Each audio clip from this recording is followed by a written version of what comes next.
Good morning students, welcome in Vidyashram online classes.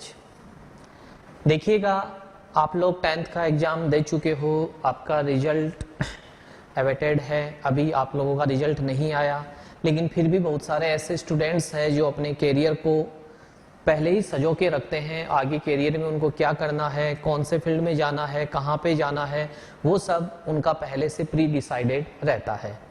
तो आज हम बात करेंगे साइंस फील्ड की। साइंस फील्ड में अपन बात करेंगे केमिस्ट्री की। मैं मुकेश जैन आपको केमिस्ट्री सब्जेक्ट के बारे में बताऊंगा। अपन केमिस्ट्री पढ़ेंगे। केमिस्ट्री देखिएगा एक ऐसा सब्जेक्ट है जो आपके 10th क्लास में भी आपने केमिस्ट्री पढ़ी है। 10th क्लास में केमिस्ट्री के आपके 2 या 3 चैप्टर हैं जो आपके केमिस्ट्री से रिलेटेड हैं। स्टार्टिंग के 3-4 चैप्टर्स आपके जो भी केमिस्ट्री का पार्ट है, ऐसे ही 3-4 चैप्टर फिजिक्स के हैं और कुछ चैप्टर्स बायो के हैं, इन्वायरमेंटल केमिस्ट्री से रिलेटेड हैं। तो सबसे पहले तो हमारे लिए अब 11th क्लास के अंदर थोड़ा सा चेंज होता है। हम लोग साइंस के फील्ड में जा रहे हैं, सबसे बेटर फील्ड में जा रहे हैं, जहां पर जॉब की बहुत ही अपॉर्चुनिटी है। बहुत सारे हमारे लिए प्राइवेट फील्ड में, गवर्नमेंट फील्ड में बहुत सारे जॉब हैं साइंस फील्ड के अंदर। देखिएगा, आप अगर 11th क्लास में साइंस को ज्वाइन करते हो तो आपको स्पेशली 2 ग्रुप्स में स्टडी करनी है। या तो वे स्टूडेंट्स जो बायो ग्रुप को सिलेक्ट करते हैं और एक ऐसे स्टूडेंट जो मैथ्स ग्रुप को सिलेक्ट करते हैं। तो सबसे पहले अगर हम साइंस स्ट्रीम में जाते हैं तो हमारे पास में 2 ग्रुप बनेंगे। जनरली हमारे यहाँ एग्रीकल्चर ब्रांच कम चलती है, यहाँ पे 2 ग्रुप चलते हैं हमारे यहाँ पे। एक तो मैथ ग्रुप होता है और एक बायो ग्रुप होता है। आप अगर इन दोनों ग्रुप में से किसी भी एक ग्रुप को सिलेक्ट करने होते हो तो अगर आप मैथ ग्रुप को भी सिलेक्ट करते हो तो आपको ये 3 सब्जेक्ट ऑप्शनल सब्जेक्ट के फॉर्म में पढ़ने होंगे। एक तो होगा फिजिक्स, एक होगा केमिस्ट्री और एक होगा आपका मैथ्स। अगर आप बायोफील्ड को सिलेक्ट करते हो तो इसमें भी आपको फिजिक्स पढ़नी होगी, केमिस्ट्री पढ़नी होगी और साथ में यहाँ पे बायो आ जाएगी। ये हमारा जो है वो 11th 12th तक के लिए है। अगर आप 11th 12th में साइंस को सिलेक्ट करते हो तो हमें 3 सब्जेक्ट, मैथ्स जो ग्रुप होता है या मैथ्स जो स्ट्रीम होती है, साइंस स्ट्रीम में जो मैथ्स वाला ग्रुप होता है उसके अंदर हमें फिजिक्स, केमिस्ट्री और मैथ्स, और बायो वाले ग्रुप के अंदर फिजिक्स, केमिस्ट्री और बायो के बारे में पढ़ना होता है। अगर आप मैथ्स ग्रुप को सिलेक्ट करते हो तो मेनली सबका टारगेट जो होता है वो IIT एग्जाम होता है। लेकिन ऐसी बात नहीं है कि सबको वही टारगेट बना के चलना है।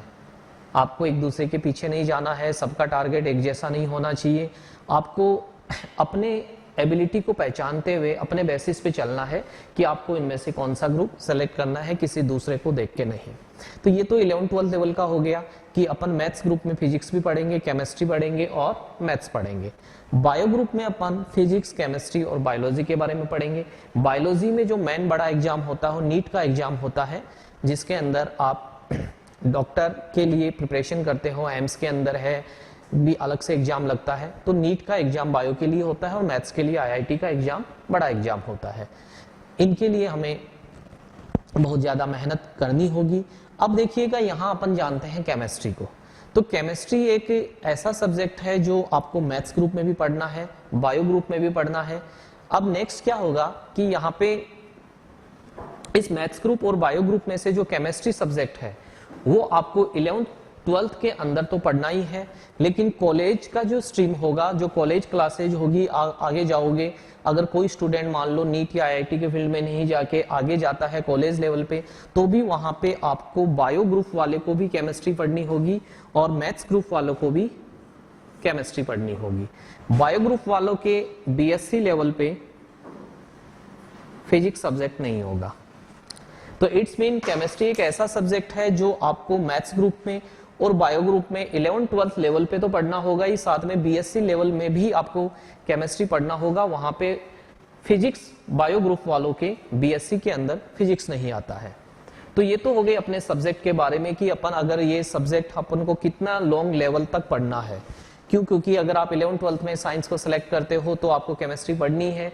उसके साथ अगर आप कॉलेज में इंटर करते हो तो वहां भी चाहे बायो ग्रुप हो चाहे मैथ्स ग्रुप हो, दोनों को हमें क्या पढ़ना होगा? केमिस्ट्री सब्जेक्ट पढ़ना होगा। तो अब हम थोड़ा सा जानते हैं केमिस्ट्री सब्जेक्ट के बारे में, धीरे धीरे इसके अंदर इंटर करते हैं कि केमिस्ट्री है क्या। देखो, अगर केमिस्ट्री के साथ केमिस्ट्री मैच कर गई तो आपके लिए बहुत इजी होगा। अपन जनरल लैंग्वेज में बोलते हैं ना कि इसके साथ अपनी केमिस्ट्री सेट है। जैसे अपन किसी के लिए कहते हैं कि यार उससे अगर रिलेटेड कोई काम है तो वो बंदा करवा सकता है क्योंकि उसके साथ बहुत अच्छी केमिस्ट्री है। तो इट्स मीन केमिस्ट्री क्या है? रिएक्शनों का भंडार है। आप कैसे बिहेव करते हो, आपका दूसरों के साथ कैसे बिहेव है, कैसे रिएक्शन है, अगले का आपके प्रति बिहेव कैसा है। तो केमिस्ट्री एक ऐसा सब्जेक्ट है, अगर आपकी और केमिस्ट्री की ट्यूनिंग मिल गई तो आपके लिए बहुत ही इजी सब्जेक्ट होगा। एक चीज जरूर ध्यान रखनी है कि केमिस्ट्री के अंदर आपको थोड़ा सा समझ के पढ़ना है। अगर आप समझ के पढ़ोगे तो आपके लिए ये सब्जेक्ट काफी इजी हो जाएगा, नहीं तो chemistry and history is a mystery. Okay, आज तक ये सब्जेक्ट पहुंच से बाहर है। अपन कितना ही पढ़ ले, इनमें और ज्यादा अपन उलझनों में उलझते चले जाते हैं। लेकिन अगर हम स्टेप टू स्टेप चले तो हर बाधाएं अपन क्या कर सकते हैं? क्रॉस कर सकते हैं। तो अब सबसे पहले जानते हैं केमिस्ट्री क्या है। भाई सबसे पहले तो आपको ये पता है कि अपन 11th क्लास में साइंस फील्ड को ज्वाइन करते हैं तो आपके पास दो ग्रुप होंगे, मैथ्स ग्रुप और बायो ग्रुप। दोनों ही ग्रुप में आपको केमिस्ट्री पढ़नी होगी, वो आपका ऑप्शनल सब्जेक्ट होगा। उसके बाद 11th-12th के बाद अगर मान लीजिए अपन नीट या आईआईटी के अलावा अगर हम बीएससी करते हैं तो बीएससी में भी बायो ग्रुप वालों को और मैथ्स ग्रुप वालों को दोनों को केमिस्ट्री पढ़नी होगी। हालांकि बायो ग्रुप में फिजिक्स नहीं होगी। तो ये तो हो गया कि केमिस्ट्री हमें कितने लॉन्ग टाइम तक केमिस्ट्री के टच में रहना होगा। आगे भी कोई भी तरह की कंपटीशन एग्जाम होगी, हालांकि उसके अंदर तो सभी का वेटेज होता है। एक चीज और ध्यान रखना, आईआईटी और नीट में इनमें केमिस्ट्री ही आपके बूस्ट के फॉर्म में यूज होगा। अगर आपकी केमिस्ट्री स्ट्रांग है तो आपके सिलेक्शन के चांसेस थोड़े ज्यादा हो जाते हैं, क्योंकि मोस्टली सभी फिजिक्स पे फोकस करते हैं और ये कहते हैं फिजिक्स का पेपर टफ आता है। तो फिजिक्स का पेपर टफ आता है तो वहां अगर जिसकी केमिस्ट्री स्ट्रांग होगी वो बाजी मार जाएगा। जैसे नीट के अंदर बायो के साथ साथ अगर आपका फिजिक्स थोड़ा सा वीक जोन है और आपका केमिस्ट्री अगर स्ट्रांग जोन है तो आप बाजी मार जाओगे। तो वहां पर हमें स्ट्रॉन्ग तो सभी जोन ही करने होंगे, लेकिन केमिस्ट्री एक बूस्टअप के फॉर्म में यूज होता है, क्योंकि मोस्टली स्टूडेंट फिजिक्स के पीछे पड़े रहते हैं और जिसकी केमिस्ट्री काफी स्ट्रॉन्ग होती है वो फिर उनके कंपेयर में इजीली सिलेक्शन निकाल के ले जाता है। तो आज हम पढ़ेंगे केमिस्ट्री क्या है, कुछ ऐसे कंसेप्ट जो अपन प्रीवियस क्लास में 10th क्लास में 9th क्लास में पढ़ के आए हैं। तो केमिस्ट्री को अपन बड़ी बारीकी से बहुत अच्छे से पढ़ेंगे। तो अब हम स्टार्ट करते हैं कि केमिस्ट्री क्या है।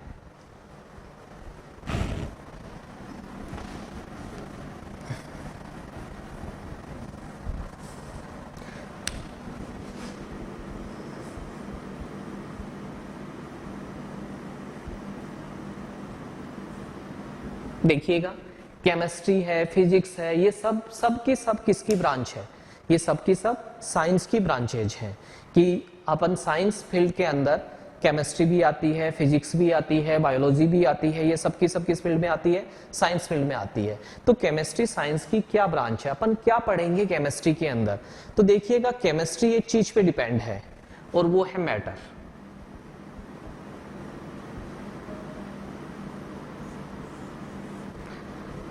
मैटर का जितना भी बायोडाटा निकालना है वो सबका सब कौन निकालती है? केमिस्ट्री निकालती है। यानी कि केमिस्ट्री आप किसके अराउंड घूम रही है? मैटर के अराउंड घूम रही है। मैटर क्या होता है अपन जानते हैं। इस यूनिवर्स के अंदर कोई भी थिंग सिर्फ दो ही फॉर्म में प्रेजेंट है, या तो मैटर के फॉर्म में या एनर्जी के फॉर्म में। यानी इतने बड़े यूनिवर्स में सिर्फ दो ही चीजें हैं, या तो मैटर है या फिर क्या है? एनर्जी है। तो मैटर क्या है? हर एक चीज, जैसे ये मार्कर है, मैं खड़ा हूं, बोर्ड है, पंखा है, ठीक है, ये सब चीज किस में आती है? मैटर में। यानी जो फिजिकली हमें दिखाई देती है, ठीक है, जिसका वेट होता है, लेकिन एनर्जी है जो हमें दिखाई नहीं देती है फिजिकली, वो ट्रेवल करती है बिना मीडियम के भी। एनर्जी क्या कर सकती है, ट्रेवल कर सकती है। जैसे मैं बोल रहा हूं, मेरी आवाज आप तक पहुंच रही है, साउंड वेव है, ये क्या है, एनर्जी है। तो इस यूनिवर्स में दो ही चीजें हैं, या तो मैटर या एनर्जी। तो अपन मैटर के बारे में जिस ब्रांच में स्टडी करेंगे साइंस की में, वो साइंस की ब्रांच क्या कहलाती है, केमिस्ट्री कहलाती है। इट्स मीन सीधा सा आपके माइंड में कंसेप्ट आ जाना चाहिए कि केमिस्ट्री क्या है, किसकी स्टडी है, मैटर की। यानी मैटर की आप कंपोजिशन, स्ट्रक्चर और प्रॉपर्टीज, इनकी स्टडी अपन साइंस की जिस ब्रांच में करेंगे वो ब्रांच क्या कहलाएगी, केमिस्ट्री कहलाएगी। It's mean chemistry is the branch of science which deals with the study of composition, structure and properties of matter. यानी डिटेल से अपन जिस ब्रांच पे मैटर के बारे में स्टडी करेंगे वो ब्रांच क्या कहलाएगी, केमिस्ट्री कहलाएगी। अब एक चीज बताओ मेरे को, क्या मैटर को एनर्जी में कन्वर्ट किया जा सकता है? मैटर को एनर्जी में कन्वर्ट किया जा सकता है। तो देखो, मैटर एनर्जी में कब कन्वर्ट हो सकता है, जब वो मैटर लाइट की वेलोसिटी से ट्रेवल करे। आइंस्टीन एक साइंटिस्ट था, उसके अकॉर्डिंग E इक्वल टू क्या था, क्या फॉर्मूला था? आइंस्टीन का नाम सुना आपने? आइंस्टीन का फॉर्मूला क्या था, E इक्वल टू m.c²। तो मैटर एनर्जी में कब कन्वर्ट हो सकता है, जब उस मैटर की ट्रेवलिंग करने की स्पीड क्या हो, लाइट की स्पीड से इक्वल हो। लाइट की स्पीड क्या होती है, 3 × 10⁸ मीटर पर सेकेंड। अगर इस स्पीड से कोई मैटर ट्रेवल कर रहा है तो मैटर किस में कन्वर्ट हो सकता है, एनर्जी में कन्वर्ट हो सकता है। यानी सबसे पहले हम पढ़ेंगे केमिस्ट्री क्या है। केमिस्ट्री मैटर की स्टडी है। फिर अपन पढ़ेंगे मैटर क्या है। भाई मैटर भी तो अलग अलग हो सकते हैं, हर चीज मैटर है। जैसे पानी बह रहा है वो भी मैटर है, पानी बह रहा है वो भी क्या है, मैटर है। अगर मैं स्पेशली एग्जांपल लूं वाटर का, तो मान लो वाटर वेपर है, वो भी क्या है, मैटर है। आइस है, वो भी क्या है, मैटर है। वाटर है, वो भी क्या है, मैटर है। तो हम पहले तो ये पढ़ेंगे कि केमिस्ट्री के अंदर मैटर की स्टडी करते हैं। फिर अपना अगला क्वेश्चन ये आएगा कि मैटर है क्या, क्या चीज है मैटर, हमें किस फॉर्म में दिखता है मैटर। तो मैटर जो होता है उसके बारे में पढ़ने से पहले अपन पहले केमिस्ट्री की ब्रांच के बारे में भी पढ़ेंगे कि केमिस्ट्री जो होती है वो भी अलग अलग ब्रांच में क्या होती है, डिवाइड होती है। तो सबसे पहले केमिस्ट्री, तो केमिस्ट्री की डेफिनेशन क्या हुई बताइएगा, समझ में आई केमिस्ट्री की डेफिनेशन क्या होती है? केमिस्ट्री में आपको कोई मान लो इजी सा क्वेश्चन पूछे कि केमिस्ट्री में आप क्या पढ़ोगे। भाई अपन नई नई जब क्लास लेते हैं तब हमारे सामने क्वेश्चंस भी बहुत आते हैं, आपके सामने ऐसी बातें भी आएगी, हाँ अब साइंस ली है अब पता चलेगा, इतनी मेहनत करनी पड़ेगी। कुछ नहीं, मेहनत साइंस में इतनी ही करनी है, सिर्फ रेगुलर स्टडी और रेगुलर क्लासेज। साइंस में वही सक्सेस होता है, चाहे वो तो कोई भी कंपटीशन हो दुनिया का, लेकिन थोड़ी सी साइंस स्पेशली डिमांड करती है रेगुलेटी की, क्योंकि इसमें सभी टॉपिक को रिलेट चलते जाते हैं। यदि आपकी 2 दिन की, 3 दिन की, 4 दिन की क्लासें मिस हो गई तो फिर इन सबको आपस में को रिलेट करना थोड़ी सी प्रॉब्लम हो जाती है। तो साइंस में अगर आपके पास रेगुलेटी है और रेगुलर स्टडी है तो आप बड़ी से बड़ी एग्जाम को आराम से फाइट कर सकते हो। आजकल आप देखते हो कि जो भी स्टूडेंट टॉपर्स आते हैं उन सभी टॉपर्स के आप व्यूज देखा हो, टॉपर्स क्या कहते हैं अपनी स्टडी के बारे में। तो हर टॉपर्स की एक ही कहानी होती है कि हम रेगुलर स्टडी कर रहे थे और उनका स्टडी टाइम कोई बहुत ज्यादा नहीं था। ये नहीं कि वो पूरे दिन रात कोई पढ़ने में लगे हुए थे, स्टडी टाइम मैक्सिमम 10 आवर्स या 11 आवर्स बहुत है। उसके साथ साथ फिजिकल एक्टिविटी के लिए हेल्थ भी हमारे लिए जरूरी है, इसलिए कुछ स्पोर्ट्स, कोई फिजिकल एक्टिविटी भी जरूरी है। तो अगर आप साइंस के अंदर रेगुलर स्टडी करोगे और रेगुलर बुकों के कांटेक्ट में रहोगे, नई नई बुकें पढ़ने का आपका शौक होगा, तो आप कोई भी कंपटीशन हो उसको इजी वे में फाइट कर सकोगे। तो सबसे पहले अगर हम नई नई मान लो साइंस लेते हैं तो आप घर पे जाके कहोगे मैथ्स हमारा ये केमिस्ट्री का मैटर है, तो वो आपको कोई भी पूछ सकता है क्या है chemistry, what is the chemistry. तो केमिस्ट्री क्या है, the branch of science, the branch of science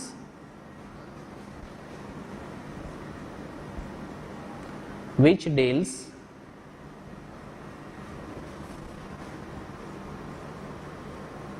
with the study of which deals with the study of composition,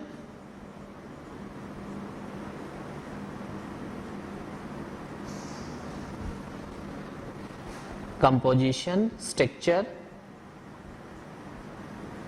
and properties of matter. Properties of matter. यानी हम किसके around आ गए? Matter के around आ गए। तो केमिस्ट्री क्या है?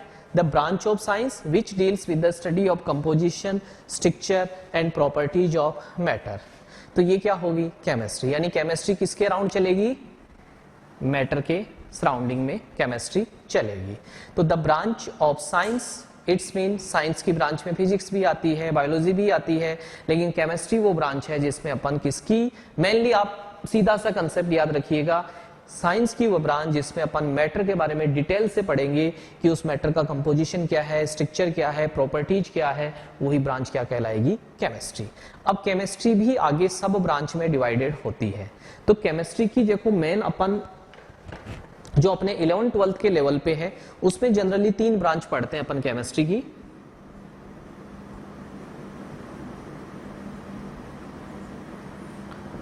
जो अपना 11th-12th लेवल है उस पे जनरली केमिस्ट्री का एक पार्ट होता है इनऑर्गेनिक केमिस्ट्री,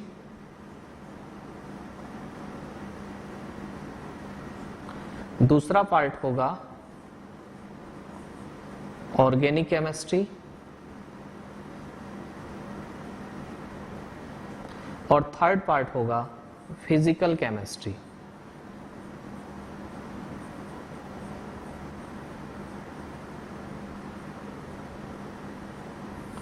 तो केमिस्ट्री के मेनली तो 3 पार्ट होते हैं जो अपन 11th-12th लेवल पे केमिस्ट्री को अगर पढ़ते हैं तो इनऑर्गेनिक और फिजिकल, वैसे ये 3 पार्ट बीएससी लेवल पे आते हैं। 11th-12th लेवल पे इनऑर्गेनिक और फिजिकल केमिस्ट्री मिक्स होके उसके चैप्टर बनाए जाते हैं, पार्ट फर्स्ट में होता है, और ऑर्गेनिक केमिस्ट्री जो होता है वो अपने पार्ट सेकंड में होता है। अगर हम 11th-12th की बात करें तो अपनी 11th क्लास में मोस्टली जो है वो इनऑर्गेनिक का मैटर है, और ऑर्गेनिक के 2 चैप्टर मोस्टली, पूरा पार्ट जो है वो इनऑर्गेनिक और फिजिकल पे ही चल रहा है, सिर्फ 2 चैप्टर जो हैं वो ऑर्गेनिक केमिस्ट्री के दिए हुए हैं। लेकिन 12th क्लास में बहुत सारा पोर्शन जो है वो ऑर्गेनिक केमिस्ट्री से रिलेटेड है। तो 10th में सिर्फ केमिस्ट्री पढ़ते हैं, फिर 11th में केमिस्ट्री भी आजकल चलो बुक एक हो गई, पहले 2 अलग अलग पार्ट में आती थी, पेपर भी दोनों अलग अलग होते थे, इनऑर्गेनिक का और ऑर्गेनिक का। लेकिन अब जो है वो पूरी बुक मिक्स होके आती है, और पूरी बुक का जो पेपर होता है वो भी सिंगल पेपर ही आता है। तो इनऑर्गेनिक और फिजिकल ये दोनों चैप्टर से पार्ट 1 बना हुआ होता है, और ऑर्गेनिक केमिस्ट्री का पार्ट सेकंड होता है। तो अब इसके अलावा भी और कोई ब्रांच होती है क्या केमिस्ट्री की? तो और भी देखिएगा, इसके अलावा जो केमिस्ट्री की ब्रांचेज होती है उसमें से एनालिटिकल केमिस्ट्री होती है,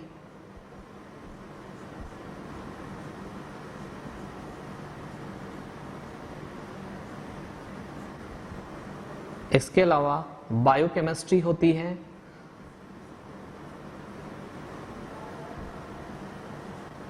इसके अलावा इन्वायरमेंटल केमिस्ट्री होती है,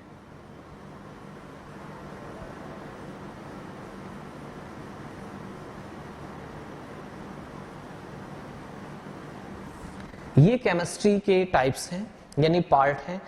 और भी बहुत सारी ब्रांचेज हैं लेकिन अपन मेनली इन ब्रांच की बात करते हैं। वैसे तो अपन 11th-12th लेवल पे इन 3 ब्रांच के बारे में ही कि इनऑर्गेनिक केमिस्ट्री, ऑर्गेनिक केमिस्ट्री और फिजिकल केमिस्ट्री, लेकिन एनालिटिकल केमिस्ट्री है, बायोकेमिस्ट्री है, इन्वायरमेंटल केमिस्ट्री है, ये भी केमिस्ट्री जो है वो नॉर्मल अपनी केमिस्ट्री के अंदर इनके भी पार्ट कुछ आते हैं। तो अब अगर हम इन केमिस्ट्री क्या है वो हमें पता चल गया कि जिसके अंदर अपन मैटर की स्टडी करेंगे वो पार्ट क्या कहलाएगा? केमिस्ट्री कहलाएगा। और इसके अलावा केमिस्ट्री के भी 3 पार्ट हैं, इनऑर्गेनिक, ऑर्गेनिक और फिजिकल केमिस्ट्री। देखिएगा अगर हम केमिस्ट्री की ब्रांचेज की बात करें तो ये inorganic, organic, physical, analytical, biochemistry और इन्वायरमेंटल केमिस्ट्री। अब थोड़ा इनके बारे में अपन जानते हैं कि इनऑर्गेनिक केमिस्ट्री जो होती है वो क्या होती है, और ऑर्गेनिक केमिस्ट्री के अंदर अपन किसकी स्टडी करेंगे, फिजिकल केमिस्ट्री में अपन किसकी स्टडी करेंगे? तो सबसे पहले इनऑर्गेनिक केमिस्ट्री, क्योंकि केमिस्ट्री की भी अलग अलग ब्रांचेज हैं जिनके अंदर अपन अलग अलग तरीके से स्टडी करेंगे। तो नेक्स्ट है इनऑर्गेनिक केमिस्ट्री। देखिएगा, इनऑर्गेनिक केमिस्ट्री अपन देखते हैं कि मोस्टली जो कंपाउंड्स होते हैं वो दो तरीके के होते हैं। एक तो ऐसे कंपाउंड जिनमें कार्बन जो होता है वो मेन एटम के फॉर्म में होता है, और एक ऐसे कंपाउंड जिनमें कार्बन जो होता है वो मेन एटम के फॉर्म में प्रेजेंट नहीं होता है। तो इनऑर्गेनिक केमिस्ट्री में स्पेशली अपन इनऑर्गेनिक कंपाउंड की स्टडी करेंगे। इनऑर्गेनिक केमिस्ट्री, इनऑर्गेनिक केमिस्ट्री में अपन किसकी स्टडी करेंगे? इनऑर्गेनिक कंपाउंड्स की, या फिर जो ऑर्गेनोमेटेलिक कंपाउंड्स होते हैं, ऑर्गेनोमेटेलिक कंपाउंड, इनके बारे में अपन बाद में जानेंगे डिटेल से। देखिएगा, इनऑर्गेनिक कंपाउंड्स, इनऑर्गेनिक केमिस्ट्री, जैसे इनऑर्गेनिक कंपाउंड्स का आप एग्जांपल लें, जैसे सल्फर के कंपाउंड है H2SO4, नाइट्रोजन के कंपाउंड है HNO3, ठीक है। ये सब कंपाउंड्स कैसे होते हैं? इनऑर्गेनिक कंपाउंड, जिनमें कार्बन मेन एटम के फॉर्म में प्रेजेंट नहीं होता है। तो ऐसी केमिस्ट्री जिसके अंदर हम इनऑर्गेनिक कंपाउंड्स की स्टडी करते हैं, वो केमिस्ट्री कौन सी केमिस्ट्री कहलाती है? इनऑर्गेनिक केमिस्ट्री कहलाती है। केमिस्ट्री का जो सेकंड पार्ट है वो है ऑर्गेनिक केमिस्ट्री। ऑर्गेनिक केमिस्ट्री, देखिएगा, ऑर्गेनिक केमिस्ट्री जो मेनली इसके अंदर अपन जो स्टडी करते हैं वो करते हैं ऑर्गेनिक कंपाउंड्स की। और ऑर्गेनिक कंपाउंड्स कौन से होते हैं? ऐसे कंपाउंड्स जिनमें कार्बन उनकी मेन कंपाउंड के मेन एलिमेंट के फॉर्म में उनमें क्या प्रेजेंट होता है? कार्बन प्रेजेंट होता है। तो ऑर्गेनिक कंपाउंड्स की स्टडी जिस ब्रांच में की जाती है, ऑर्गेनिक कंपाउंड्स, जिनमें क्या प्रेजेंट होता है? इनके अंदर कार्बन प्रेजेंट होता है, या फिर अपन हाइड्रोकार्बन की स्टडी भी केमिस्ट्री की इसी ब्रांच में करते हैं। जो भी हाइड्रोकार्बन आप 10th क्लास में भी पढ़ के आए हो, हाइड्रोकार्बन वो होते हैं जो कार्बन और हाइड्रोजन के कॉम्बिनेशन से मिलके बनते हैं। तो ऑर्गेनिक केमिस्ट्री के अंदर अपन मेनली ऐसे कंपाउंड की स्टडी करेंगे जिनके अंदर carbon as a main element present होता है, या हाइड्रोकार्बन की अपन स्टडी जिस ब्रांच में करते हैं वो ब्रांच क्या कहलाती है? ऑर्गेनिक केमिस्ट्री कहलाती है। यानी जिनमें इनऑर्गेनिक कंपाउंड की स्टडी करेंगे वो इनऑर्गेनिक केमिस्ट्री, जिसमें ऑर्गेनिक कंपाउंड की स्टडी करेंगे वो ऑर्गेनिक केमिस्ट्री। अब ऑर्गेनिक कंपाउंड कौन से होंगे? जिनमें कार्बन मेन एटम के फॉर्म में या मेन एलिमेंट के फॉर्म में कार्बन प्रेजेंट होता है, जैसे हाइड्रोकार्बन CH4, C2H6, ये सभी के सभी क्या होते हैं? कार्बन कंपाउंड होते हैं। या फंक्शनल ग्रुप कंटेनिंग कंपाउंड, जैसे कोई भी कार्बोक्सिलिक एसिड है या एल्कोहल है, ये सब किस कैटेगरी में आते हैं? ऑर्गेनिक कंपाउंड में, क्योंकि यहाँ पे मेन एलिमेंट कौन है? कार्बन है।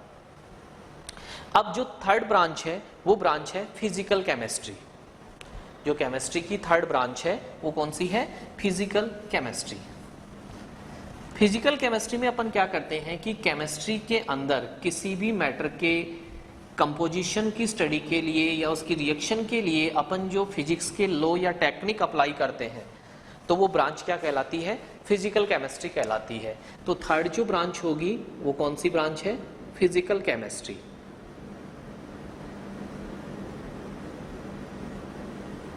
Physical chemistry.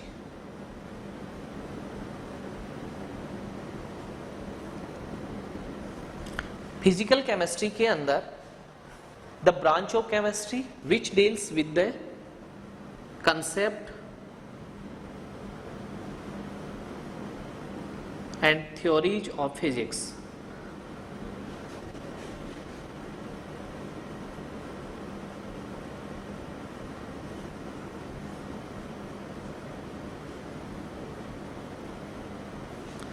Applied for the study of matter.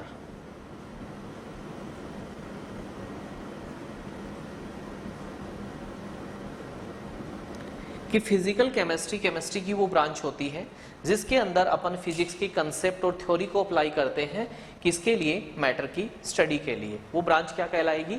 Physical chemistry कहलाती है। तो देखिएगा केमिस्ट्री के बाद में उसकी अलग अलग ब्रांच बनी। जैसे अपन आगे के लेवल पे जाएंगे बीएससी में, तो बीएससी में हमें तीनों ब्रांच के अलग अलग पेपर होंगे और अलग पढ़नी पड़ेगी। इनऑर्गेनिक अलग पढ़नी पड़ेगी, ऑर्गेनिक अलग पढ़नी पड़ेगी और फिजिकल केमिस्ट्री अलग पढ़नी पड़ेगी। 11th-12th लेवल पे हालांकि बुक एक ही बना रखी है, लेकिन उस बुक में अपने 11th लेवल पे 2 पार्ट बनते हैं वैसे, एक इनऑर्गेनिक प्लस फिजिकल और एक पार्ट बनता है ऑर्गेनिक केमिस्ट्री का। अब फिजिकल केमिस्ट्री वो ब्रांच होती है केमिस्ट्री की जिसमें अपन कोई भी मैटर की स्टडी के अंदर फिजिक्स की थ्योरी को या कंसेप्ट को अप्लाई करते हैं या टेक्निक को अप्लाई करते हैं। वो ब्रांच क्या कहलाती है? Physical chemistry. नेक्स्ट, ये मेन तो 3 ब्रांच हो गई। अगली जो ब्रांच बताई थी मैंने आपको, एनालिटिकल केमिस्ट्री। एनालिटिकल केमिस्ट्री जो होती है ये क्वांटिटेटिव और क्वालिटेटिव एनालिसिस पे डिपेंड करती है। क्वांटिटेटिव एंड क्वालिटेटिव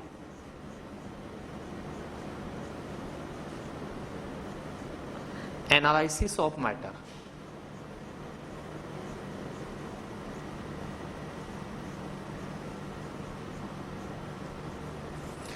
देखिएगा 2 वर्ड होते हैं, क्वांटिटेटिव, एक होता है क्वालिटेटिव। कोई भी मैटर है, अगर हमें उसका क्वांटिटेटिव मेजरमेंट करना है, यानी हमें किसी प्रैक्टिकल की हेल्प से उसका वॉल्यूम है, उसकी अमाउंट है, वो कैलकुलेट करनी है, वो होता है क्वांटिटेटिव। और उसकी क्वालिटी के बेसिस पे आइडेंटिफाई करना है, जैसे उसमें किस तरीके की, किस कलर की गैस आ रही है, उसमें ऑर्डर कैसा है, स्मेल कैसा है, या वो कौन सा टेस्ट दे रहा है। तो क्वालिटेटिव और क्वांटिटेटिव एनालिसिस अपन मैटर की जिस ब्रांच में करते हैं वो ब्रांच क्या कहलाती है? एनालिटिकल केमिस्ट्री कहलाती है। It's mean the branch of chemistry which deals with the study of quantitative and qualitative analysis of matter, जिसमें मैटर की क्वांटिटेटिव और क्वालिटेटिव एनालिसिस के बारे में पढ़ते हैं, वो क्या कहलाती है? एनालिटिकल केमिस्ट्री कहलाती है। इसके बाद जो केमिस्ट्री की अगली ब्रांच है, बायोकेमिस्ट्री।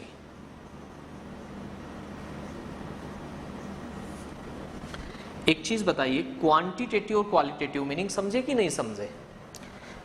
प्रैक्टिकल से रिलेटेड अपने 11th क्लास में भी एक चैप्टर है जिसके अंदर एस्टिमेशन ऑफ, यानी आपको कोई ऑर्गेनिक कंपाउंड दे रखा है, कोई भी मैटर दे रखा है, उसके अंदर आपको ये कहा गया नाइट्रोजन, सल्फर, हेलोजन, इनकी आइडेंटिफिकेशन करो। तो अपन उसके लिए जो टेस्ट करते हैं वो हो गया क्वालिटेटिव टेस्ट। एक आपको कोई भी कंपाउंड दे रखा है, उस कंपाउंड में आपको हेलोजन जानते हो, ग्रुप नंबर, पीरियोडिक टेबल पढ़ी आपने, ग्रुप नंबर 17 में FCl, Br, I, ये क्या होते हैं? हेलोजन्स होते हैं। एक तो इनका परसेंटेज अमाउंट, सल्फर का परसेंटेज अमाउंट, नाइट्रोजन का परसेंटेज अमाउंट। आपको कोई भी कंपाउंड दे दे और उस कंपाउंड के अंदर आपको ये कहे कि इसमें आप हेलोजन की परसेंटेज अमाउंट कैलकुलेट करो, तो अगर इस अमाउंट कैलकुलेट करने से रिलेटेड कोई क्वेश्चन या कोई टेक्निक होती है वो आ जाती है क्वांटिटेटिव में। और हमें क्वालिटी के बेसिस पे, यानी कोई टेस्ट परफॉर्म करके कलर से या कोई प्रेसिपिटेट बन रहा है उसके बेसिस पे अगर हम जाने तो वो होता है क्वालिटेटिव एनालिसिस। तो ये सब चीजें केमिस्ट्री की जिस ब्रांच में अपन स्टडी करते हैं वो कहलाती है एनालिटिकल केमिस्ट्री। अगली ब्रांच है वो है बायोकेमिस्ट्री। देखिएगा हमारी बॉडी के अंदर बहुत सारी केमिकल रिएक्शंस होती है। उन केमिकल रिएक्शन में स्पेशली जैसे हमारी बॉडी के अंदर बायोमोलिक्यूल्स होते हैं। बायोमोलिक्यूल जानते हो? बायोमोलिक्यूल में प्रोटीन है, कार्बोहाइड्रेट है, ये सब प्रेजेंट होते हैं। तो बायोमोलिक्यूल जो होते हैं, प्रोटीन, कार्बोहाइड्रेट, ये हमारी बॉडी के अंदर किस तरीके से डिकम्पोज होते हैं, हमारी बॉडी को एनर्जी कैसे प्रोवाइड करते हैं, हमारी बॉडी के अंदर होने वाली जो बायोलॉजिकल रिएक्शंस होती है उनकी स्टडी अपन केमिस्ट्री की जिस ब्रांच में करते हैं वो ब्रांच कहलाती है बायोकेमिस्ट्री। यानी द केमिस्ट्री या the branch of chemistry which deals with the study of biological reaction which take place in living beings या in human beings is called biochemistry. यानी ह्यूमन बींग्स में या लिविंग बींग्स में जितनी भी biological reactions होती है, बायोमोलिक्यूल का डिकम्पोजिशन होता है, फॉर्मेशन होता है, ये सब अपन जिस ब्रांच में स्टडी करते हैं वो ब्रांच क्या कहलाती है? बायोकेमिस्ट्री। अगली जो ब्रांच है वो है इन्वायरमेंटल केमिस्ट्री। इन्वायरमेंटल केमिस्ट्री, देखिएगा इन्वायरमेंटल केमिस्ट्री जो ब्रांच है आजकल सबसे लेटेस्ट और सबसे रिक्वायर्ड ब्रांच है। हालांकि जॉब इसमें लिमिटेड है, लेकिन काफ़ी अच्छी ब्रांच और सबसे लेटेस्ट ब्रांच इन्वायरमेंटल केमिस्ट्री के अंदर क्या होता है कि इन्वायरमेंट में जितने भी होने वाले चेंजेज हैं, इन्वायरमेंटल में होने वाले जितने भी चेंजेज हैं, उन सब की स्टडी अपन जिस ब्रांच में करते हैं वो ब्रांच क्या कहलाती है? इन्वायरमेंटल केमिस्ट्री कहलाती है। यानी the branch of chemistry which deals with the study of changes which take place in the environment is called environmental chemistry. यानी हम इसके अंदर किसकी स्टडी करेंगे? इन्वायरमेंटल चेंज की स्टडी करेंगे। ये जिस ब्रांच में करेंगे वो ब्रांच क्या कहलाएगी? इन्वायरमेंटल केमिस्ट्री कहलाएगी। तो ये हो गए केमिस्ट्री के टाइप्स। अपन 11th में इंटर करते हैं, सबसे पहले हमारे सामने सब्जेक्ट आता है केमिस्ट्री। तो केमिस्ट्री जैसे ही नाम आए हमारे माइंड में एक ये पिक्चर या इमेज बन जानी चाहिए कि इस यूनिवर्स में जितने भी मैटर्स हैं, क्या होता है मैटर्स, अभी हम डिटेल से पढ़ेंगे आगे इसी चैप्टर में कि इस यूनिवर्स में जितने भी, क्योंकि मैंने आपको बताया था कि यूनिवर्स में सिर्फ दो ही थिंग्स होती है, या तो क्या होता है मैटर या फिर क्या होती है एनर्जी। तो इस यूनिवर्स में जितने भी मैटर्स हैं, इन मैटर की स्टडी अपन जिस ब्रांच में करते हैं वो ब्रांच क्या कहलाती है? केमिस्ट्री कहलाती है। अब नेक्स्ट आपके सामने नेक्स्ट क्वेश्चन ये आता है कि मैटर भी तो अलग अलग टाइप्स के होते हैं, कौन सी केमिस्ट्री या केमिस्ट्री भी अलग अलग टाइप्स की होती है क्या? जैसे इन्वायरमेंटल में कोई चेंज हो रहा है वो केमिस्ट्री से रिलेटेड है, कोई भी केमिकल रिएक्शन हो रही है वहाँ पे मैटर का फॉर्मेशन हो रहा है, डिस्ट्रॉय भी हो रहा है, वो सब अपन जिस ब्रांच में स्टडी करते हैं वो इन्वायरमेंटल। हमारी बॉडी के अंदर जो बायोलॉजिकल रिएक्शंस हो रही है वो होती है बायोकेमिस्ट्री। और अगर हम क्वालिटेटिव और क्वांटिटेटिव एनालिसिस यानी किसी भी मैटर का मेजरमेंट पढ़ते हैं या क्वालिटी के बेसिस पे उसका आइडेंटिफिकेशन करते हैं वो होती है एनालिटिकल केमिस्ट्री। तो केमिस्ट्री क्या है? साइंस की ब्रांच है जिसके अंदर अपन मैटर की क्या करेंगे? स्टडी करेंगे। केमिस्ट्री के कितने टाइप्स होते हैं, मैटर क्या होता है उसके बारे में तो डिटेल से जानेंगे। अब नेक्स्ट है कि केमिस्ट्री हमारे यूज क्या क्या आती है, यूज ऑफ केमिस्ट्री या इंपॉर्टेंस ऑफ केमिस्ट्री।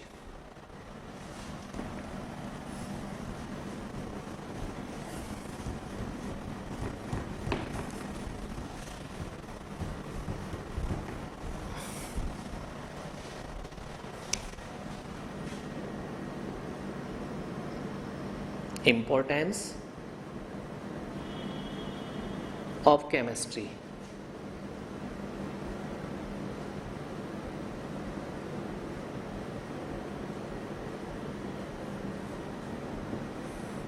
देखो हम अगर 1 by 1 2 या 3 इंपॉर्टेंस बताता हूं मैं आपको, मेजर इंपॉर्टेंस। सबसे पहले केमिस्ट्री अगर हम पढ़ें तो हमारा आगे इसका किस फील्ड में क्या कंट्रीब्यूशन होगा, क्योंकि कोई भी सब्जेक्ट अगर हम पढ़ रहे हैं तो उस सब्जेक्ट को अपन कहाँ तक अप्लाई कर सकते हैं। देखिएगा केमिस्ट्री एक ऐसी सब्जेक्ट है जो आपके डेली लाइफ में भी आप इसको अप्लाई कर सकते हो। कुछ सब्जेक्ट ऐसे होते हैं जो डेली लाइफ में अप्लाई नहीं होते हैं, लेकिन केमिस्ट्री, बायोलॉजी ये ऐसे सब्जेक्ट है जो आपकी डेली लाइफ से रिलेटेड भी है, क्योंकि अगर आप इनको सब्जेक्ट को पढ़ोगे तो बहुत सारे ऐसे कंसेप्ट हैं जो आपकी बहुत जगह हर फील्ड में आपके काम आएंगे। सबसे पहले इन एग्रीकल्चर,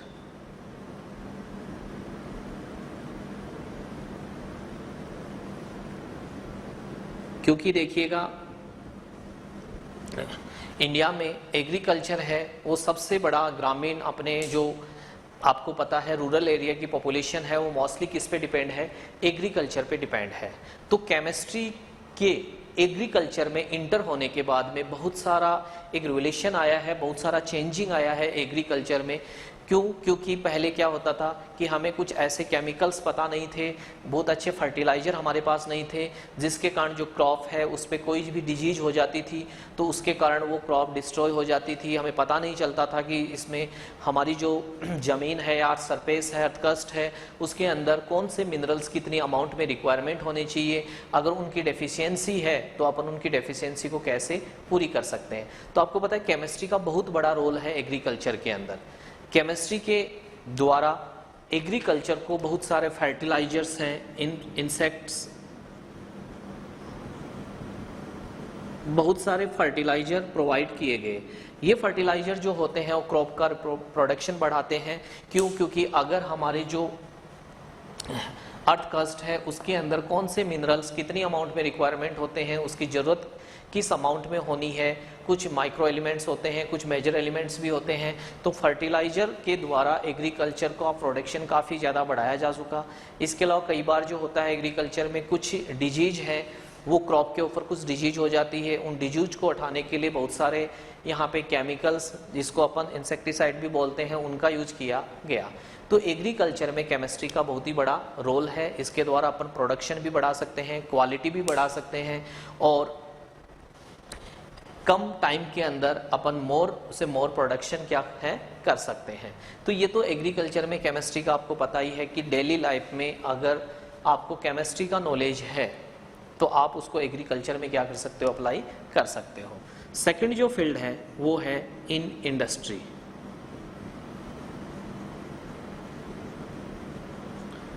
अब आप कहोगे इंडस्ट्री में सर केमिस्ट्री का क्या यूज है? देखिएगा, अगर केमिस्ट्री ने सबसे बड़ी देन इंडस्ट्री को दी है तो वो है पॉलीमर। आपने पॉलीमर पढ़ा है शायद 10th क्लास में भी, आपके एक वर्ड यूज होता है पॉलीमर। अगर इंडस्ट्रियों में अगर हम देखें तो सबसे बड़ी जो देन है केमिस्ट्री की वो है पॉलीमर। आज अपन देखते हैं कि पानी की पाइपलाइन ने जो लगाई जाती है उनमें कहीं भी कोई जॉइंट नहीं होता है, बहुत सारी लंबी डिलीवरी पाइपें, यहाँ तक कि अपन कुएं के अंदर समरसेल बोरवेल करवाते हैं, उसके अंदर भी एक सिंगल बिना जोड़ वाली पाइपलाइन यूज कर लेते हैं। कोई भी पंखा है, बेकेलाइट है, प्लास्टिक है, बिजली के स्विच बन रहे हैं, ये सब के सब किसकी देन है? केमिस्ट्री की देन है कि इनका केमिकल कंपोजिशन कैसा है, उसको किस रेशियो में मिला के पॉलीमराइज किया जाता है। तो ये सब अपन केमिस्ट्री की जिस ब्रांच में स्टडी करते हैं, यानी केमिस्ट्री को किस तरीके से अप्लाई करेंगे इंडस्ट्रियल केमिस्ट्री के अंदर, उस ब्रांच को अपन इंडस्ट्रियल केमिस्ट्री में भी यूज कर सकते हैं कि इंडस्ट्रियल केमिस्ट्री में किस तरीके से केमिस्ट्री को यूज किया जाता है। तो इसको ज़्यादा डिटेल से बताने की जरूरत नहीं है, आपको जनरल बस थोड़ा सा नॉलेज होना चाहिए कि एग्रीकल्चर में अपन क्या यूज करते हैं। इंडस्ट्री में मोस्टली पॉलीमर के आने से काफ़ी ज़्यादा हमें बहुत सारे प्लास्टिक है और है वैसे लिए, क्योंकि पहले आपको पता है कि मेटल्स के अपन जो कंटेनर हैं, मेटल्स के बर्तन यूज करते थे। आज मेटल्स इतना ज़्यादा कॉस्टली हो गया क्योंकि पॉपुलेशन बढ़ने से उसकी डिमांड बहुत ज़्यादा बढ़ गई। तो अगर पॉलीमर नहीं होता तो शायद आज अपन मेटल का जो कंटेनर है वो बहुत कॉस्टली भी, इतना कॉस्टली हो जाता कि वो हमारे लिए अवेलेबल नहीं हो पाता, अपन ले ही नहीं पाते उस कॉस्ट के अंदर। तो ये इंडस्ट्री के अंदर यूज हो गया, एग्रीकल्चर के अंदर यूज हो गया। थर्ड मेजर यूज में आपको बता रहा हूं इन मेडिसिन।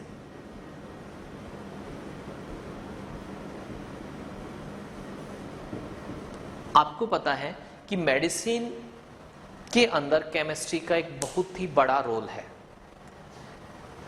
हमारी बॉडी के अंदर बहुत सारी ऐसी डिजीज हैं, उन डिजीज के खिलाफ अगर हमें एंटी बायोटिक जो ड्रग्स आती है बहुत सारी, कि उन डिजीज के अगेंस्ट जो बैक्टीरिया है, उन बैक्टीरिया के अगेंस्ट जो ड्रग्स वर्क करती है उनको अपन एंटी माइक्रोबियल ड्रग्स कहते हैं। तो ड्रग्स जितनी भी आई है, यानी मेडिसिन के अंदर फील्ड आया है, मेडिकल फील्ड के अंदर जितनी भी ड्रग्स हैं, इन ड्रग्स की केमिकल स्ट्रक्चर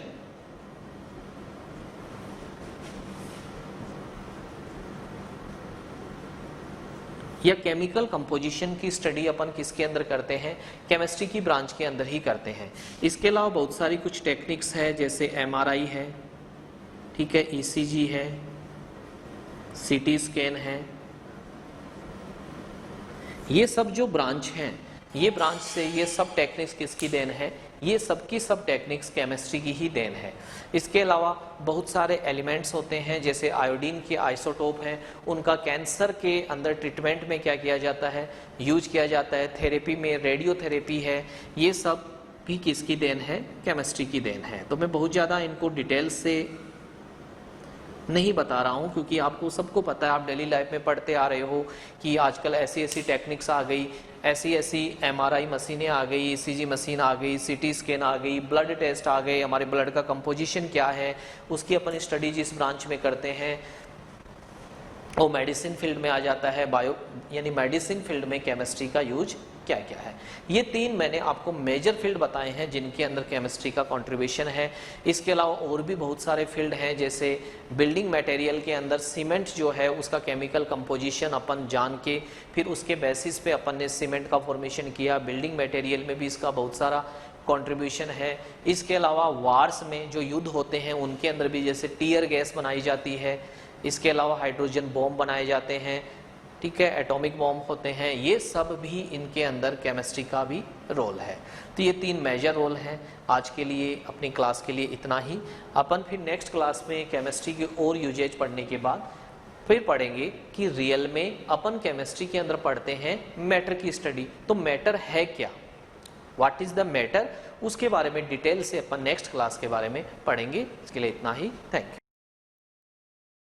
देखिएगा, अगर हम केमिस्ट्री की ब्रांचेज की बात करें तो ये inorganic, organic, physical, analytical, biochemistry और इन्वायरमेंटल केमिस्ट्री। अब थोड़ा इनके बारे में अपन जानते हैं कि इनऑर्गेनिक केमिस्ट्री जो होती है वो क्या होती है, और ऑर्गेनिक केमिस्ट्री के अंदर अपन किसकी स्टडी करेंगे, फिजिकल केमिस्ट्री में अपन किसकी स्टडी करेंगे। तो सबसे पहले इनऑर्गेनिक केमिस्ट्री, क्योंकि केमिस्ट्री की भी अलग अलग ब्रांचेज हैं जिनके अंदर अपन अलग अलग तरीके से स्टडी करेंगे। तो नेक्स्ट है इनऑर्गेनिक केमिस्ट्री। देखिएगा, इनऑर्गेनिक केमिस्ट्री अपन देखते हैं कि मोस्टली जो कंपाउंड्स होते हैं वो 2 तरीके के होते हैं।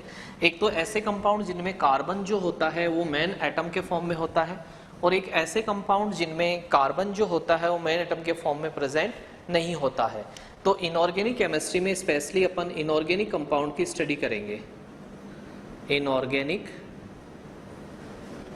केमिस्ट्री। इनऑर्गेनिक केमिस्ट्री में अपन किसकी स्टडी करेंगे, इनऑर्गेनिक कंपाउंड्स की, या फिर जो ऑर्गेनोमेटेलिक कंपाउंड्स होते हैं, ऑर्गेनोमेटेलिक कंपाउंड, इनके बारे में अपन बाद में जानेंगे डिटेल से। देखिएगा, इनऑर्गेनिक कंपाउंड्स, इनऑर्गेनिक केमिस्ट्री, जैसे इनऑर्गेनिक कंपाउंड्स का आप एग्जांपल लें, जैसे सल्फर के कंपाउंड है H2SO4, नाइट्रोजन के कंपाउंड है HNO3, ठीक है। ये सब कंपाउंड्स कैसे होते हैं, इनऑर्गेनिक कंपाउंड, जिनमें कार्बन मेन एटम के फॉर्म में प्रेजेंट नहीं होता है। तो ऐसी केमिस्ट्री जिसके अंदर हम इनऑर्गेनिक कंपाउंड्स की स्टडी करते हैं वो केमिस्ट्री कौन सी केमिस्ट्री कहलाती है, इनऑर्गेनिक केमिस्ट्री कहलाती है। केमिस्ट्री का जो सेकंड पार्ट है वो है ऑर्गेनिक केमिस्ट्री, ऑर्गेनिक केमिस्ट्री। देखिएगा, ऑर्गेनिक केमिस्ट्री जो मेनली इसके अंदर अपन जो स्टडी करते हैं वो करते हैं ऑर्गेनिक कंपाउंड्स की। और ऑर्गेनिक कंपाउंड्स कौन से होते हैं, ऐसे कंपाउंड्स जिनमें कार्बन उनकी मेन कंपाउंड के मेन एलिमेंट के फॉर्म में उनमें क्या प्रेजेंट होता है, कार्बन प्रेजेंट होता है। तो ऑर्गेनिक कंपाउंड्स की स्टडी जिस ब्रांच में की जाती है, ऑर्गेनिक कंपाउंड्स, जिनमें क्या प्रेजेंट होता है, इनके अंदर कार्बन प्रेजेंट होता है, या फिर अपन हाइड्रोकार्बन की स्टडी भी केमिस्ट्री की इसी ब्रांच में करते हैं। जो भी हाइड्रोकार्बन आप 10th क्लास में भी पढ़ के आए हो, हाइड्रोकार्बन वो होते हैं जो कार्बन और हाइड्रोजन के कॉम्बिनेशन से मिलके बनते हैं। तो ऑर्गेनिक केमिस्ट्री के अंदर अपन मेनली ऐसे कंपाउंड की स्टडी करेंगे जिनके अंदर carbon as a main element present होता है, या हाइड्रोकार्बन की अपन स्टडी जिस ब्रांच में करते हैं वो ब्रांच क्या कहलाती है? ऑर्गेनिक केमिस्ट्री कहलाती है। यानी जिनमें इनऑर्गेनिक कंपाउंड की स्टडी करेंगे वो इनऑर्गेनिक केमिस्ट्री, जिसमें ऑर्गेनिक कंपाउंड की स्टडी करेंगे वो ऑर्गेनिक केमिस्ट्री। अब ऑर्गेनिक कंपाउंड कौन से होंगे? जिनमें कार्बन मेन एटम के फॉर्म में या मेन एलिमेंट के फॉर्म में कार्बन प्रेजेंट होता है, जैसे हाइड्रोकार्बन, CH4, C2H6, ये सभी के सभी क्या होते हैं? कार्बन कंपाउंड होते हैं। या फंक्शनल ग्रुप कंटेनिंग कंपाउंड, जैसे कोई भी कार्बोक्सिलिक एसिड है या एल्कोहल है, ये सब किस कैटेगरी में आते हैं? ऑर्गेनिक कंपाउंड में, क्योंकि यहाँ पे मेन एलिमेंट कौन है? कार्बन है। अब जो थर्ड ब्रांच है वो ब्रांच है फिजिकल केमिस्ट्री। जो केमिस्ट्री की थर्ड ब्रांच है वो कौन सी है? Physical chemistry. फिजिकल केमिस्ट्री में अपन क्या करते हैं कि केमिस्ट्री के अंदर किसी भी मैटर के कंपोजिशन की स्टडी के लिए या उसकी रिएक्शन के लिए अपन जो फिजिक्स के लॉ या टेक्निक अप्लाई करते हैं तो वो ब्रांच क्या कहलाती है? फिजिकल केमिस्ट्री कहलाती है। तो थर्ड जो ब्रांच होगी वो कौन सी ब्रांच है? Physical chemistry.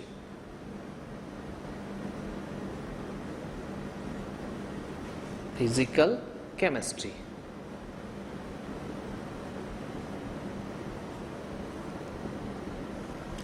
फिजिकल केमिस्ट्री के अंदर the branch of chemistry which deals with the concept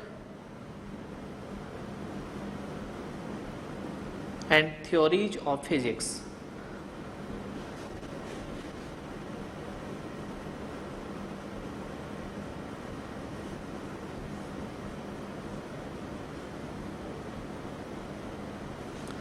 Applied for the study of matter.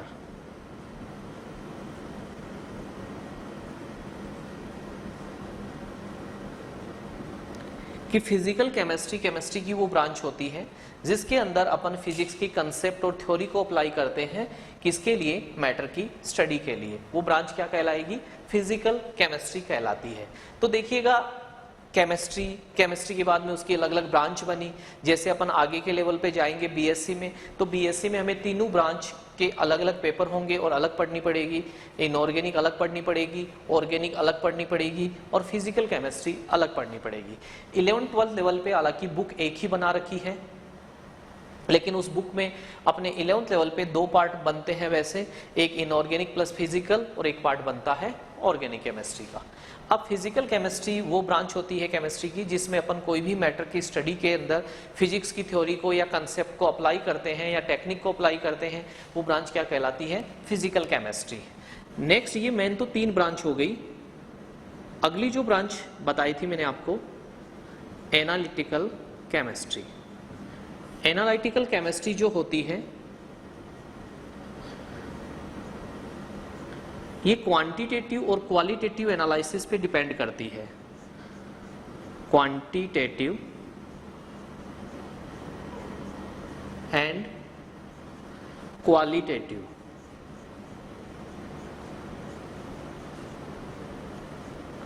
Analysis of matter.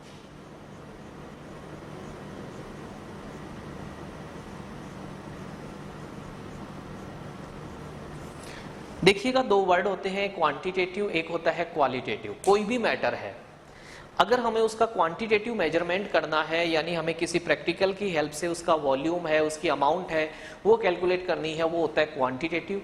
और उसकी क्वालिटी के बेसिस पे आइडेंटिफाई करना है, जैसे उसमें किस तरीके की, किस कलर की गैस आ रही है, उसमें ऑर्डर कैसा है, स्मेल कैसा है, या वो कौन सा टेस्ट दे रहा है। तो क्वालिटेटिव और क्वांटिटेटिव एनालिसिस अपन मैटर की जिस ब्रांच में करते हैं वो ब्रांच क्या कहलाती है?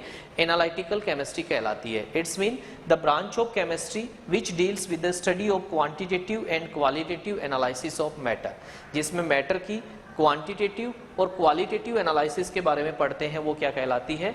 एनालिटिकल केमिस्ट्री कहलाती है। इसके बाद जो केमिस्ट्री की अगली ब्रांच है बायोकेमिस्ट्री।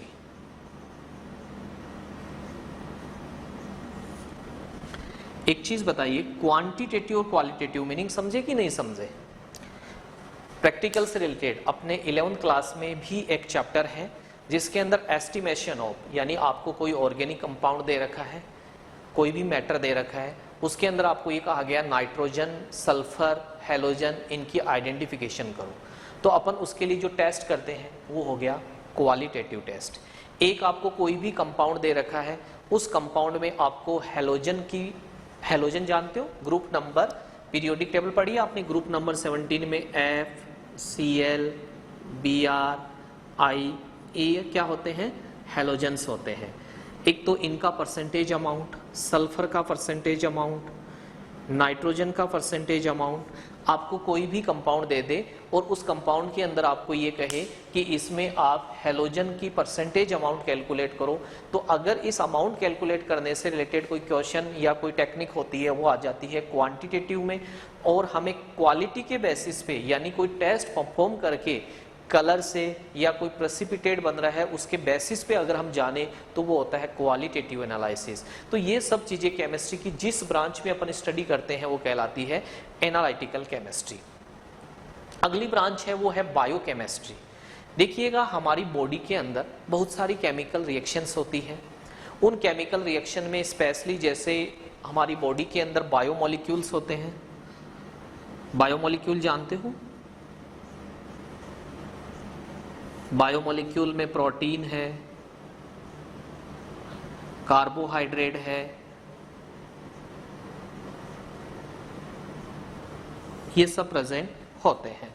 तो बायोमोलिक्यूल जो होते हैं, प्रोटीन, कार्बोहाइड्रेट, ये हमारी बॉडी के अंदर किस तरीके से डिकम्पोज होते हैं, हमारी बॉडी को एनर्जी कैसे प्रोवाइड करते हैं, हमारी बॉडी के अंदर होने वाली जो बायोलॉजिकल रिएक्शंस होती है उनकी स्टडी अपन केमिस्ट्री की जिस ब्रांच में करते हैं वो ब्रांच कहलाती है बायोकेमिस्ट्री। यानी द केमिस्ट्री या the branch of chemistry which deals with the study of biological reaction which take place in living beings या in human beings is called biochemistry। यानी ह्यूमन बींग्स में या लिविंग बींग्स में जितनी भी biological reactions होती है, बायोमोलिक्यूल का डिकम्पोजिशन होता है, फॉर्मेशन होता है, ये सब अपन जिस ब्रांच में स्टडी करते हैं वो ब्रांच क्या कहलाती है, बायोकेमिस्ट्री। अगली जो ब्रांच है वो है इन्वायरमेंटल केमिस्ट्री। इन्वायरमेंटल केमिस्ट्री देखिएगा, इन्वायरमेंटल केमिस्ट्री जो ब्रांच है आजकल सबसे लेटेस्ट और सबसे रिक्वायर्ड ब्रांच है। हालांकि जॉब इसमें लिमिटेड है लेकिन काफ़ी अच्छी ब्रांच और सबसे लेटेस्ट ब्रांच इन्वायरमेंटल केमिस्ट्री के अंदर क्या होता है कि इन्वायरमेंट में जितने भी होने वाले चेंजेज हैं, इन्वायरमेंटल में होने वाले जितने भी चेंजेज हैं उन सब की स्टडी अपन जिस ब्रांच में करते हैं वो ब्रांच क्या कहलाती है, इन्वायरमेंटल केमिस्ट्री कहलाती है। यानी the branch of chemistry which deals with the study of changes which take place in the environment is called environmental chemistry. यानी हम इसके अंदर किसकी स्टडी करेंगे, इन्वायरमेंटल चेंज की स्टडी करेंगे। ये जिस ब्रांच में करेंगे वो ब्रांच क्या कहलाएगी, इन्वायरमेंटल केमिस्ट्री कहलाएगी। तो ये हो गए केमिस्ट्री के टाइप्स। अपन 11th में इंटर करते हैं, सबसे पहले हमारे सामने सब्जेक्ट आता है केमिस्ट्री। तो केमिस्ट्री जैसे ही नाम आए हमारे माइंड में एक ये पिक्चर या इमेज बन जानी चाहिए कि इस यूनिवर्स में जितने भी मैटर्स हैं, क्या होता है मैटर्स अभी हम डिटेल से पढ़ेंगे आगे इसी चैप्टर में, कि इस यूनिवर्स में जितने भी, क्योंकि मैंने आपको बताया था कि यूनिवर्स में सिर्फ दो ही थिंग्स होती है, या तो क्या होता है मैटर या फिर क्या होती है एनर्जी। तो इस यूनिवर्स में जितने भी मैटर्स हैं, इन मैटर की स्टडी अपन जिस ब्रांच में करते हैं वो ब्रांच क्या कहलाती है, केमिस्ट्री कहलाती है। अब नेक्स्ट आपके सामने नेक्स्ट क्वेश्चन ये आता है कि मैटर भी तो अलग अलग टाइप्स के होते हैं, कौन सी केमिस्ट्री या केमिस्ट्री भी अलग अलग टाइप्स की होती है क्या? जैसे इन्वायरमेंटल में कोई चेंज हो रहा है वो केमिस्ट्री से रिलेटेड है, कोई भी केमिकल रिएक्शन हो रही है वहाँ पे मैटर का फॉर्मेशन हो रहा है, डिस्ट्रॉय भी हो रहा है, वो सब अपन जिस ब्रांच में स्टडी करते हैं वो इन्वायरमेंटल। हमारी बॉडी के अंदर जो बायोलॉजिकल रिएक्शंस हो रही है वो होती है बायोकेमिस्ट्री। और अगर हम क्वालिटेटिव और क्वांटिटेटिव एनालिसिस यानी किसी भी मैटर का मेजरमेंट पढ़ते हैं या क्वालिटी के बेसिस पे उसका आइडेंटिफिकेशन करते हैं वो होती है एनालिटिकल केमिस्ट्री। तो केमिस्ट्री क्या है, साइंस की ब्रांच है जिसके अंदर अपन मैटर की क्या करेंगे, स्टडी करेंगे। केमिस्ट्री के कितने टाइप्स होते हैं, मैटर क्या होता है उसके बारे में तो डिटेल से जानेंगे। अब नेक्स्ट है कि केमिस्ट्री हमारे यूज क्या क्या आती है, यूज ऑफ केमिस्ट्री या importance of chemistry.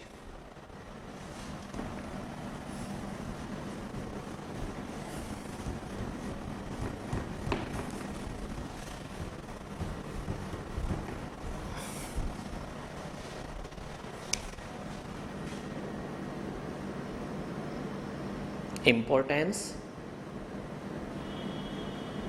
of chemistry।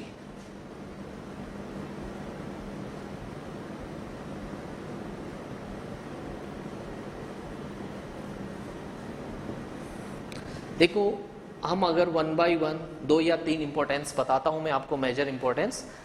सबसे पहले केमिस्ट्री अगर हम पढ़ें तो हमारा आगे इसका किस फील्ड में क्या कंट्रीब्यूशन होगा, क्योंकि कोई भी सब्जेक्ट अगर हम पढ़ रहे हैं तो उस सब्जेक्ट को अपन कहाँ तक अप्लाई कर सकते हैं। देखिएगा केमिस्ट्री एक ऐसी सब्जेक्ट है जो आपके डेली लाइफ में भी आप इसको अप्लाई कर सकते हो। कुछ सब्जेक्ट ऐसे होते हैं जो डेली लाइफ में अप्लाई नहीं होते हैं, लेकिन केमिस्ट्री, बायोलॉजी ये ऐसे सब्जेक्ट है जो आपकी डेली लाइफ से रिलेटेड भी है, क्योंकि अगर आप इनको सब्जेक्ट को पढ़ोगे तो बहुत सारे ऐसे कंसेप्ट हैं जो आपकी बहुत जगह हर फील्ड में आपके काम आएंगे। सबसे पहले इन एग्रीकल्चर,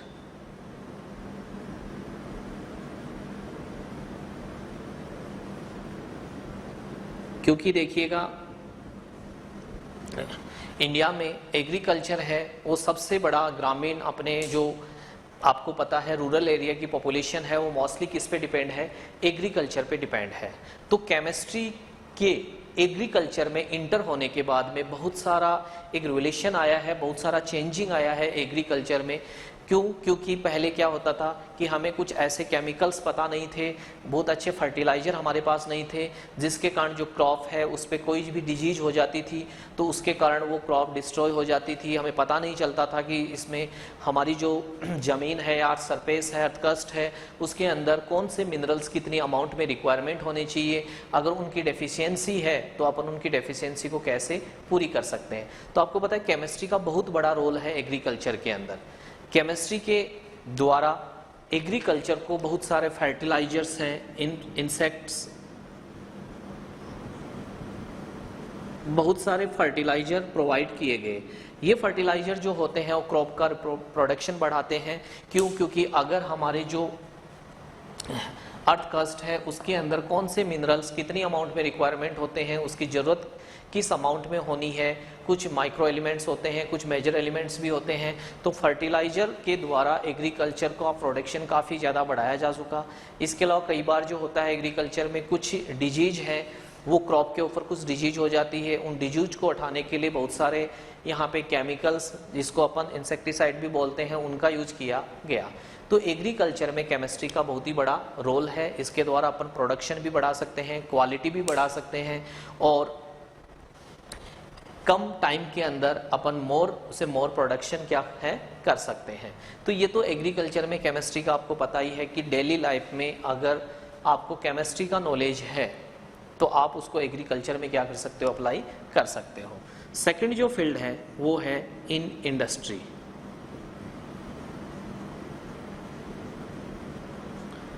अब आप कहोगे इंडस्ट्री में सर केमिस्ट्री का क्या यूज है।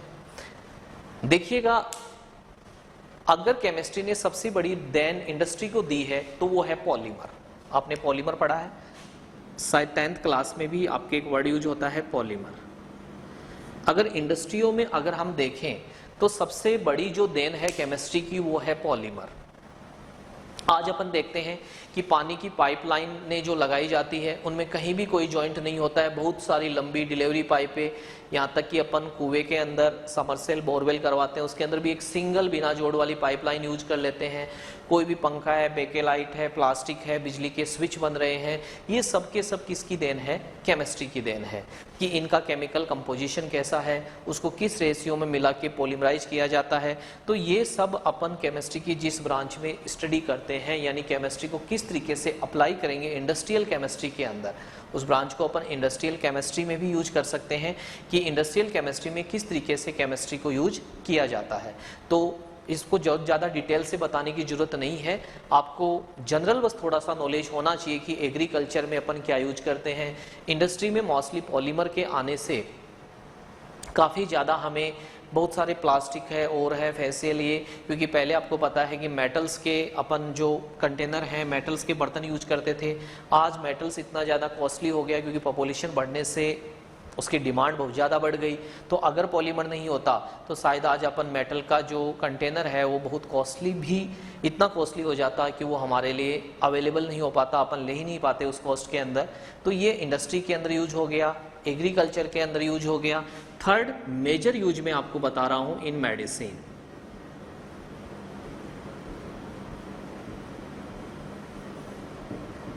आपको पता है कि मेडिसिन के अंदर केमिस्ट्री का एक बहुत ही बड़ा रोल है। हमारी बॉडी के अंदर बहुत सारी ऐसी डिजीज हैं, उन डिजीज के खिलाफ अगर हमें एंटी बायोटिक जो ड्रग्स आती है बहुत सारी, कि उन डिजीज के अगेंस्ट जो बैक्टीरिया है, उन बैक्टीरिया के अगेंस्ट जो ड्रग्स वर्क करती है उनको अपन एंटी माइक्रोबियल ड्रग्स कहते हैं। तो ड्रग्स जितनी भी आई है, यानी मेडिसिन के अंदर फील्ड आया है, मेडिकल फील्ड के अंदर जितनी भी ड्रग्स हैं, इन ड्रग्स की केमिकल स्ट्रक्चर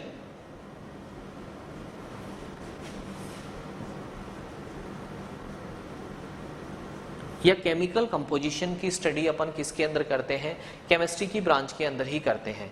इसके अलावा बहुत सारी कुछ टेक्निक्स है, जैसे एमआरआई है, ठीक है, ईसीजी है, सीटी स्कैन है। ये सब जो ब्रांच हैं, ये ब्रांच से ये सब टेक्निक्स किसकी देन है, ये सब की सब टेक्निक्स केमिस्ट्री की ही देन है। इसके अलावा बहुत सारे एलिमेंट्स होते हैं, जैसे आयोडीन के आइसोटोप हैं, उनका कैंसर के अंदर ट्रीटमेंट में क्या किया जाता है, यूज किया जाता है। थेरेपी में रेडियोथेरेपी है, ये सब भी किसकी देन है, केमिस्ट्री की देन है। तो मैं बहुत ज़्यादा इनको डिटेल से नहीं बता रहा हूँ, क्योंकि आपको सबको पता है, आप डेली लाइफ में पढ़ते आ रहे हो कि आजकल ऐसी ऐसी टेक्निक्स आ गई, ऐसी ऐसी एमआरआई मशीनें आ गई, ईसीजी मशीन आ गई, सीटी स्कैन आ गई, ब्लड टेस्ट आ गए, हमारे ब्लड का कंपोजिशन क्या है उसकी अपन स्टडी जिस ब्रांच में करते हैं वो मेडिसिन फील्ड में आ जाता है। बायो यानी मेडिसिन फील्ड में केमिस्ट्री का यूज क्या क्या है। ये तीन मैंने आपको मेजर फील्ड बताए हैं जिनके अंदर केमिस्ट्री का कंट्रीब्यूशन है।